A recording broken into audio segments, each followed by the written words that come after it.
બધાએ સમાચાર વાંચ્યા જ હશે, ન્યૂઝમાં જોયું હશે, મતલબ ખબર તો મળી ગઈ હશે કે આપણે બે ફેરફાર થયા છે. તો પરીક્ષામાં કે જે માર્ચની જગ્યાએ એપ્રિલમાં, એટલે કે 2 મહિના પાછળ, અને કોર્સમાં બધી વાત કે 30% કોર્સ બાદ થયો નહીં.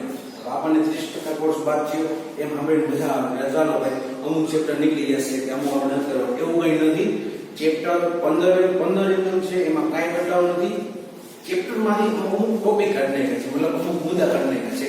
આપણે જે ભણતા હતા એ મુદ્દો નીકળી ગયો નહીં છે. આપણે જે 7મું ચેપ્ટર યામ ભૂમિતિ સ્વાધ્યાય 7.3 એમાં ત્રિકોણનું ક્ષેત્રફળ એના દાખલા ભણતા હતા લાસ્ટ લેક્ચર, બરાબર ને? યાદ છે ને? વિડિયો જોઈ લેજો ને.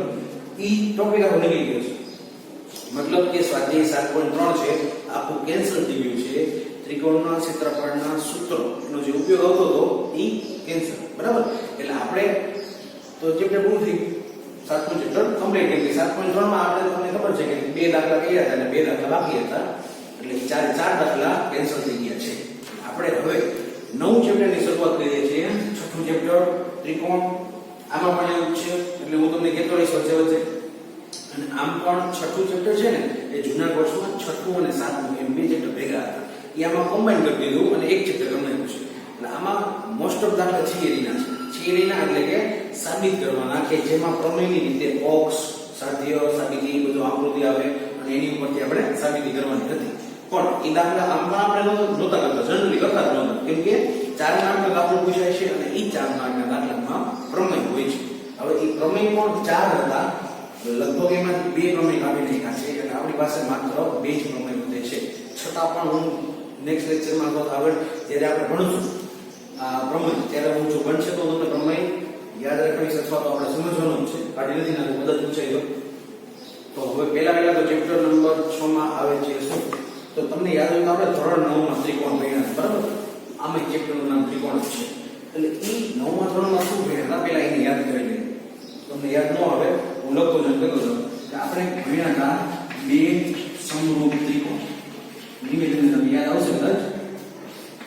હવે યાદ કરો કે સમરૂપ ત્રિકોણ કોને કહેવાય? તો આપણને ખબર છે કે સમરૂપ ત્રિકોણ થવા માટે અમુક શરત ફિક્સ છે. કેટલી શરત?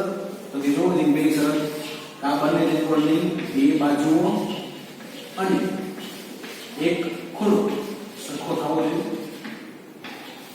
સમાન થવો જોઈએ. અથવા તો બીજી શરત તો કે ઊંધું, 2 ખૂણાઓ અને એક બાજુ ઈ સમાન થવી જોઈએ, બરાબર? અને ત્રીજું શું હતું? 3 ખૂણાઓ સમાન થવા જોઈએ અથવા 3 બાજુઓ સમાન થવી જોઈએ. 3 ખૂણાઓ અથવા 3 બાજુ, એટલે ઈ 2 શરત થઈ ગયા. હવે 3 ખૂણાઓ અથવા 3 બાજુ. ચોથી અને 5મી શરત શું હતી? કાપો બા, એટલે કે કાટકોણ જીવવા માટે હતું કાટખૂણો, કર્ણ અને બાજુ. આવી રીતના 5 શરત આપણે ભણ્યા.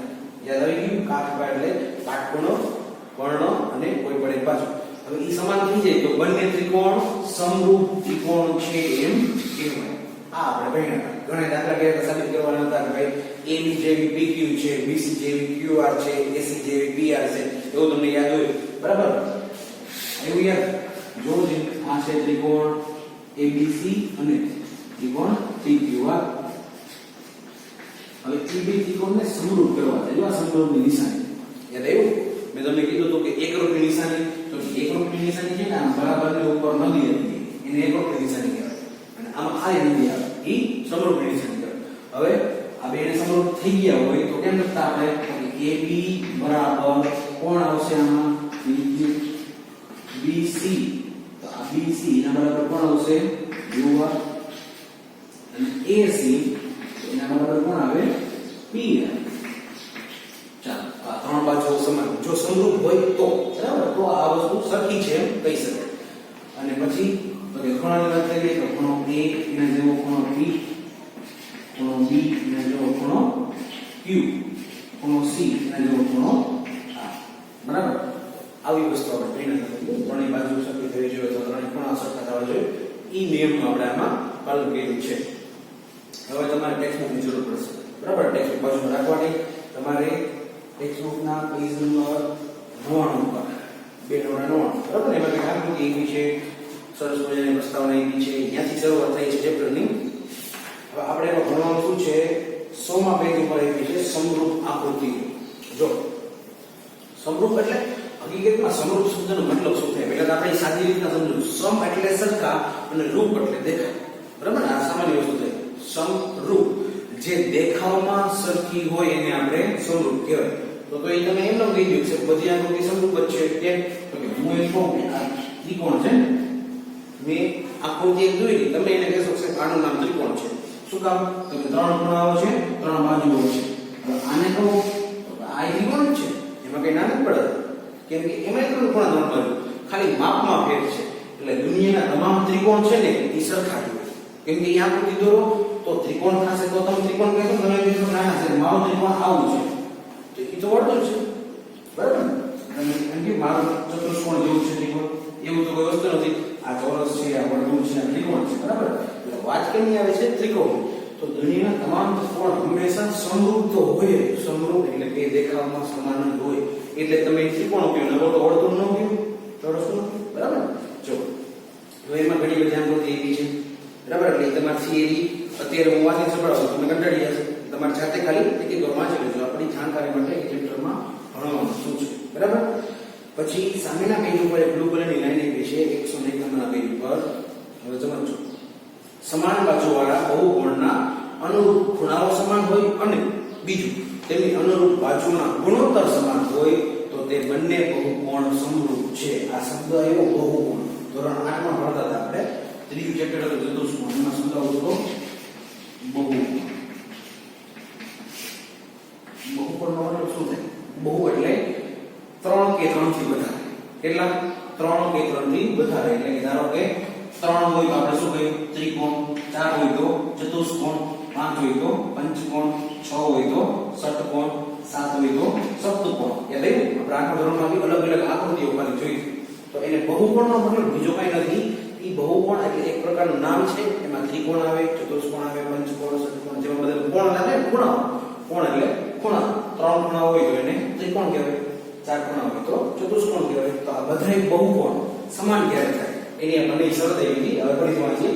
સમાન બાજુવાળા બહુકોણના અનુરૂપ ખૂણાઓ સમાન હોય એટલે આપણે લીધું અનુરૂપ ખૂણાઓ. એટલે જો a ને અનુરૂપ p ખૂણો છે. કોણ છે? p. b ને અનુરૂપ q ખૂણો છે અને c ને અનુરૂપ r ખૂણો છે. અનુરૂપ ખૂણાઓ અને અનુરૂપ બાજુઓના ગુણોત્તર સમાન. હવે આ ગુણોત્તર શબ્દ ન આવે. ગુણોત્તર એટલે એવી રીતના તો કે ab ના છેદમાં ab. જો પેલી બે બાજુ લખી હશે એનો ગુણોત્તર લખો. પછી bc ના છેદમાં qr અને પછી ac ના છેદમાં p.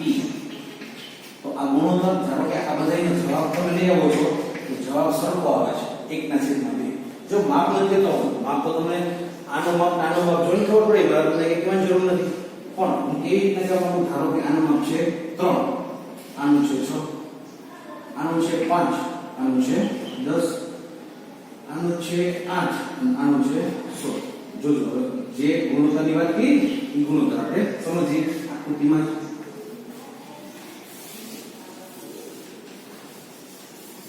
ધારો કે આ નાનો ત્રિકોણ છે એનું નામ ABC છે અને મોટો ત્રિકોણ છે એનું નામ છે PQR. ગુણોત્તરની વાત કરી ને એ જે મેં દેખાની ગુણોત્તર આપણે સમજતા જાય. શું કીધું? પહેલો ગુણોત્તર તો પહેલા AB અને PQ બંનેના માપ લીધો. AB નું માપ કેટલું છે ભાઈ? તો કે AB નું માપ છે 3. પછી PQ નું માપ કેટલું છે? તો તમે શેપમાં લખો છો PQ નું માપ છે 6. આવું જવાબ છે, બરાબર? છેદ 2 છે. જો જેમ તો રોંડે 3 દૂર અને 1 ના છેદમાં 2. સરસ. 1 ના છેદમાં 2, બરાબર? એટલે AB ના છેદમાં PQ એના બરાબર 1 ના છેદમાં 2. હવે જો ભાઈ થિયરી આવશે ચેપ્ટરમાં એટલે એમ લાગે કે આમાં તો કઈ મજા નથી આવતી છે. દાખલા ચાલુ કરો. આ દાખલા છે, હા, આવા દાખલા છે. દાખલામાં બીજું કઈ નહીં આવે. હવે બીજી બાજુ લઈએ આપણે BC. કોણ આવશે? Q. BC નું માપ કેટલું છે? 5. મેં એ માપ કેવી રીતના લખ્યા છે તમને મજા આવે. BC છેદમાં QR. BC નું માપ છે 5 છેદમાં Q નું માપ છે 10. જો પાછા છેદ ઉડાડો જોઈએ. ઉડે 5 ના છેદમાં 10 છે એટલે 5 × 5 આ ગુણોત્તર આવ્યો ને એની વાત થાય. બરાબર તમને મેં કીધું એમ આ બંને ત્રિકોણ એકરૂપ નથી.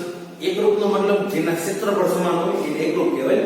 આપણે વાત કરી છીએ સમરૂપ ત્રિકોણ. એની વાત કરી છે ભાઈ સમરૂપ ત્રિકોણ. આને સમરૂપ કહેવાય. શું કામ સમરૂપ કહેવાય? તો કે બંનેનો જે ગુણોત્તર છે ગુણોત્તર સરખો આવ્યો એટલા માટે શું લખી શકીએ આપણે AB ના છેદમાં PQ એનું માપ મેળવ્યું તો આપણે 1 ના છેદમાં 2 અને BC ના છેદમાં QR એનું માપ મેળવ્યું 1 ના છેદમાં 2 એટલે બંનેનો ગુણોત્તર સમાન છે કહેવાય. આ ગુણોત્તર આપણે હવે છે ગુણોત્તરનો મતલબ શું? તો કે માપની એ લેવા દેવા નથી. માપ તમે મૂકી દો છેડાડો પછી જવાબ સરખો મળે છે તો ગુણોત્તર સરખો. જે આપણે ચેક કરી લઈએ બાકી રહી ગયું શું હતું AC ના છેદમાં PR. જુઓ ਜੀ AC નું માપ હતું 8 અને PR નું માપ હતું 16. જો આમાંની સોલ્યુશન મેં માપ ની રીત નહીં બદલેલું એ બધામાં જવાબ સરખો આવે. એવો 1 ના છેદમાં 2 1 ના છેદમાં 2 તો આ ગુણોત્તર સમાન એવો એના આપણે સમાન ગુણોત્તર છે એટલે બંને ત્રિકોણ કેવા થઈ ગયા એકરૂપ થઈ ગયા. જો નિશાની ગઈ એકરૂપ બરાબર ને બંને ત્રિકોણ એકરૂપ થઈ ગયા. કેમ લખી શકીએ ત્રિકોણ ABC એકરૂપ ત્રિકોણ PQR. બરાબર હવે સમજાણું સમરૂપ આકૃતિ કોને કહેવાય?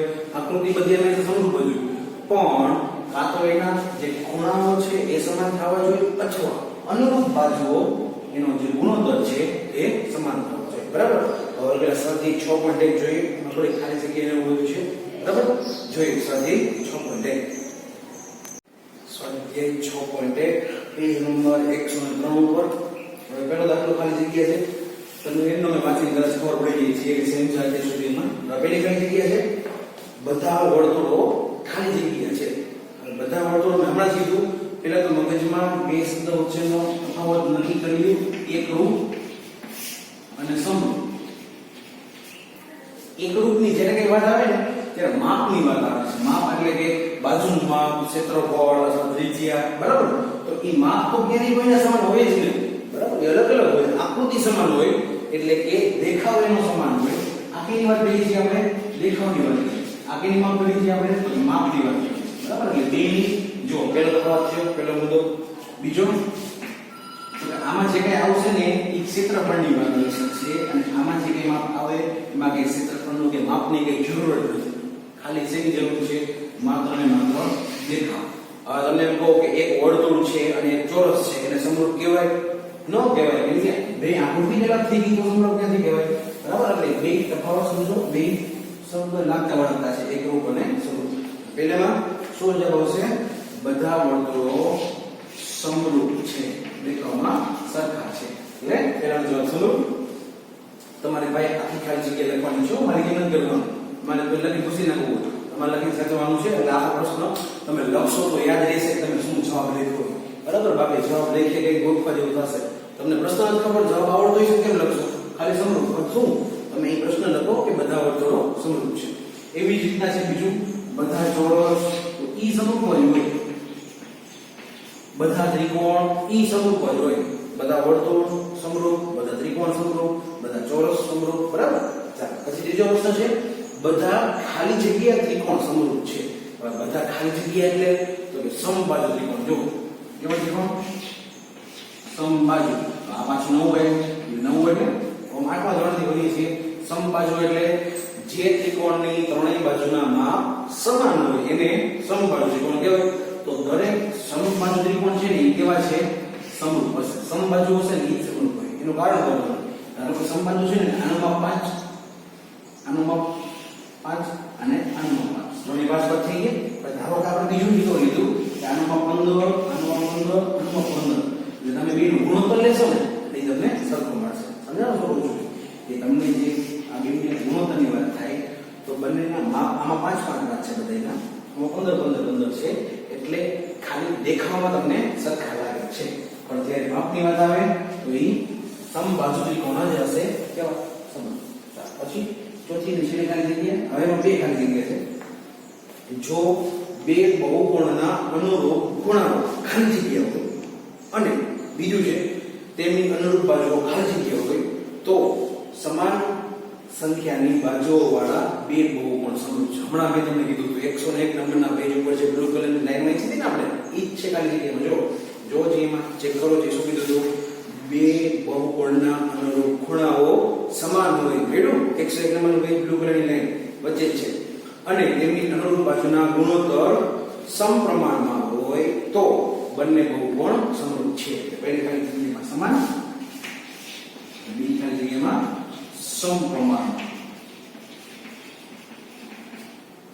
બરાબર ચાલો તો આ થઈ ગયો આપણો પહેલો બોલો કે જેમાં ખાલી જગ્યા એક માર્ક પૂછે તો આ ચેપ્ટર નું વેઇટેજ હું તમને એટલે નથી કહેતો કે હવે છે ને નવી બ્લુપ્રિન્ટ આવશે બરાબર કે કયા ચેપ્ટરમાં શું પૂછાય જો જૂની બ્લુપ્રિન્ટ પ્રમાણે હોય તો આમાંથી 2 માર્કનો એક્ઝામ પૂછાતો અથવા તો 1 માર્કનો એમસીક્યુ પૂછાતા ટૂંકમાં આનું કેવું હતું કે ભાઈ 4 માર્કનો એક પ્રમેય ફિક્સ હતો પછી કાં 2 માર્કનો એક દાખલો અથવા 1 માર્કના 2 દાખલા એટલે 1 માર્કના એમસીક્યુ ખાલી જગ્યા ઉપર હોય એ નથી પણ હવે એક નવો પ્રમાણ જોઈએ શું છે પછી છે દાખલા નંબર 2 નીચેની જોડીઓના 2 ઉદાહરણો આપો હવે આપણને એક પરિસ્થિતિ એવી છે આપણે એની જોડી બનાવીને ઉદાહરણ આપવાના છે પહેલું શું છે તો કે સમરૂપ આકૃતિ દાખલા નંબર 2 બીજો દાખલો સમરૂપ આકૃતિ કોને કહેવાય તો કે તમે ગમે દોરશો બે સરખી એને સમરૂપ કહેવાય સમરૂપ આકૃતિ આના 2 ઉદાહરણ લેવાના છો પેલી શું છે તો કે કોઈ પણ 2 વર્તુળ એ સમરૂપ આકૃતિ છે કે નહીં એટલે હોય કે છે શું કામ તો કે કેની વાત કરી આપણે વર્તુળને અને કેવા વર્તુળ 2 વર્તુળ એટલે એવું માપની વાત તો કરતો રહેજો પાછું તમારા મગજમાં માપ વગેરે શંકા હોય તો જો હું આકૃતિ નાની મોટી દોરું તો તમને આઈડિયા આવે કે 2 વર્તુળ દોર્યા છે તો 2 વર્તુળ જ છે ને એટલે એ બંને સમરૂપ છે કેમ કે બંનેનો આકાર બંનેનો દેખાવ સરખો છે હજી બીજી આકૃતિ જોઈ હોય તો કે કોઈ પણ 2 ચોરસ એ સમરૂપ આકૃતિ છે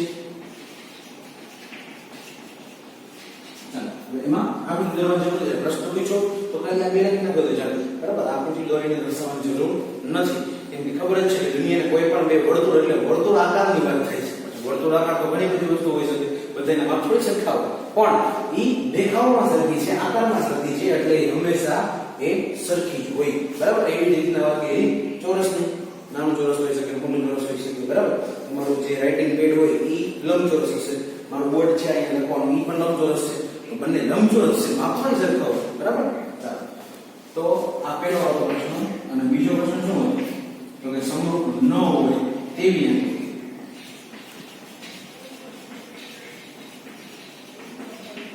એમાં ગમે ઉદાહરણ આપી શકો ઉદાહરણ તરીકે એક વર્તુળ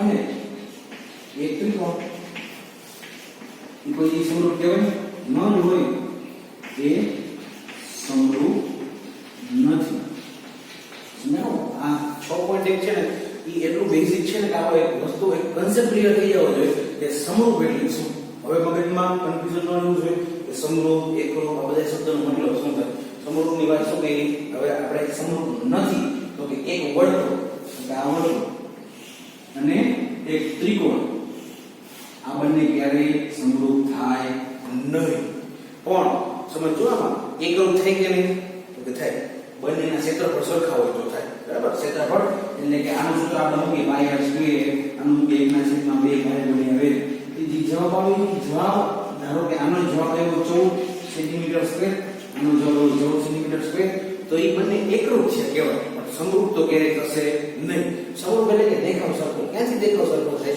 આ બોર્ડ છે વર્તુળાકાર અને ત્રિકોણાકાર છે ત્રિકોણ તો એ બંને ક્યારેય સમરૂપ થશે નહીં ખાલી એકરૂપ તો મેળવને સમજી લો કેવી રીતે બાકી એની કઈ જરૂર છે જે ઉદાહરણ પૂછ્યું છે જેમ કે બીજું ઉદાહરણ લખવાના છે તો બીજું ઉદાહરણ શું લખીશું આપણે કે એક ચોરસ અને એક ત્રિકોણ એ સમરૂપ નથી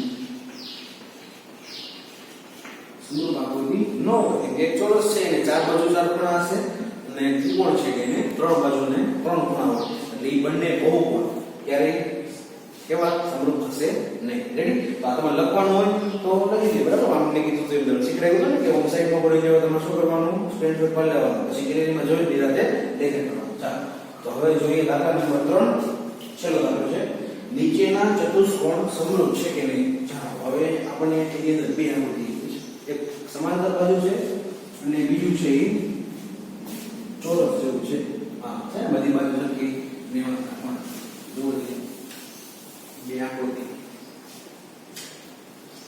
નામ એવું છે પેલું PQRS દાખલા નંબર 3 આ તમે મને હાજર નથી મારે આ દોરવું પડે તમારું ધ્યાન કેવું મને નહીં સામે હોય તો બહુ જોવો પડે આકૃતિમાં ટેક્સ્ટબુકમાં આમાં કેમ જોવું એને વાંધો પડે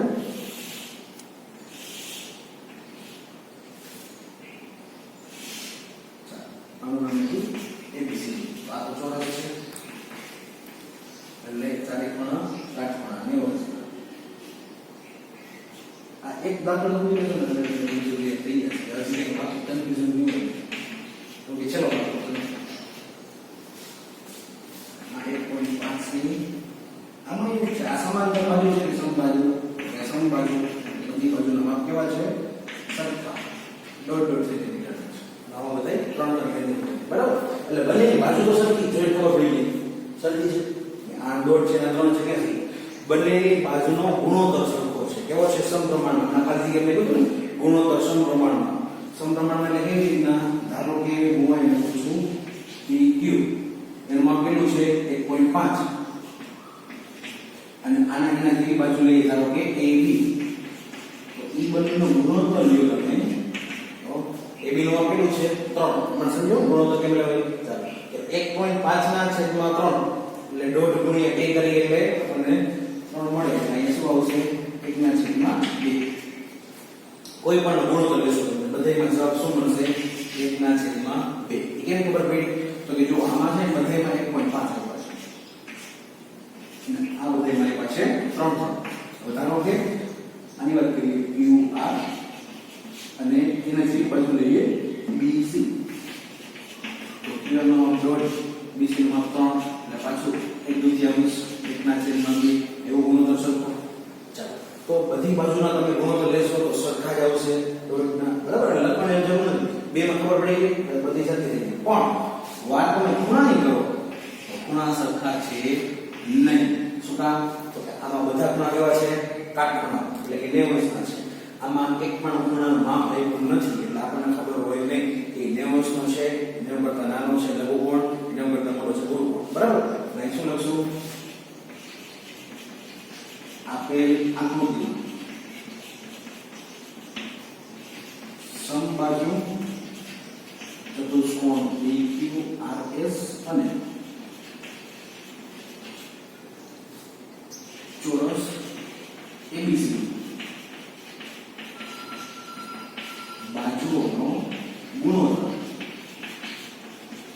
આટલું બધું લખવું પડે સમાન છે પરંતુ સમાન નથી પરંતુ ખૂણાઓના માપ એકરૂપ નથી એટલે સમાન નથી બરાબર એટલે બંને આકૃતિ કેવી છે સમરૂપ નથી તેથી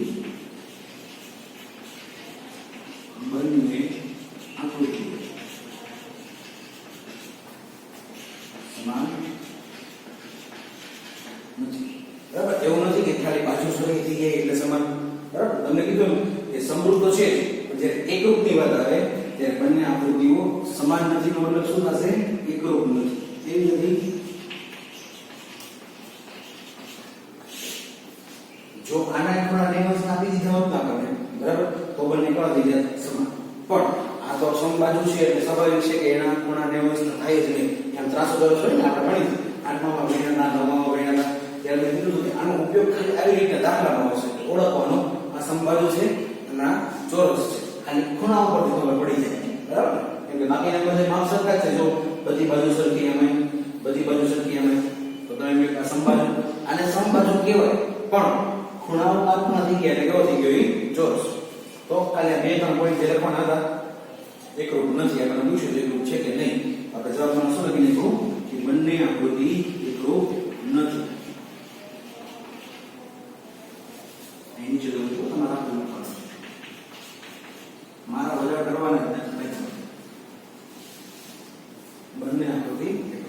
થઈ ગયું? તો આકૃતિ તમારે કઈ દોરવાની જરૂર નથી. આ બે નું ગુણોત્તર લઈ એ લખવું પડશે, બરાબર? એટલે તમને ખબર પડી જાય કે બધા ગુણોત્તર સમાન છે, ખૂણાઓ સમાન નથી, એટલે બંને આકૃતિ એકરૂપ નથી. સ્વાધ્યાય 6.1 પૂરું થઈ ગયું. તો એ 6.1 માં શું ભણ્યા આપણે? તો કે આપણે માત્ર ને માત્ર ભણ્યા છીએ સમરૂપ આકૃતિઓ. કોને કહેવાય? એટલે 6.1 ની ખાલી જગ્યા છે. પછી ઉદાહરણ જોયા, કોઈ પણ બે વર્તુળ અથવા તો કોઈ પણ બે ચોરસ એ હંમેશા સમરૂપ જ હોય. સમરૂપ ન હોય તો ઘણી પડે એક પંચકોણ દોરો, એક ત્રિકોણ દોરો, બરાબર, એક વર્તુળ દોરો, એક ષટકોણ દોરો. તો એવી તો અસંખ્ય આકૃતિ એવી હશે કે જે સમરૂપ નથી, મતલબ કે આકારમાં દેખાવમાં સરખા નથી. અને જે સરખા છે આપણે ભણવાનું છે એ સરખાનું ભણવાનું છે, કેમ કે સરખા ન હોય એનું તો કઈ નહીં. જે ભણશું એ શેમાં ભણશું? સમરૂપ આકૃતિ, બરાબર. એટલે 6.2 માં પણ હજી અમુક દાખલા આવા છે, 6.3 માં પણ છે. ત્યારે પાછું એક કરાવીશ કે ગુણોત્તર કોને કહેવાય, બરાબર. ચાલો, તો આજનું લેક્ચર અહીં સુધી રાખીએ. હોમવર્કમાં તમારે આ બધું છે એ લખવાનું છે, જોઈ જોજો. ચાલો, મળીએ નેક્સ્ટ લેક્ચરમાં. જય ગુરુદેવ, ટેક કેર.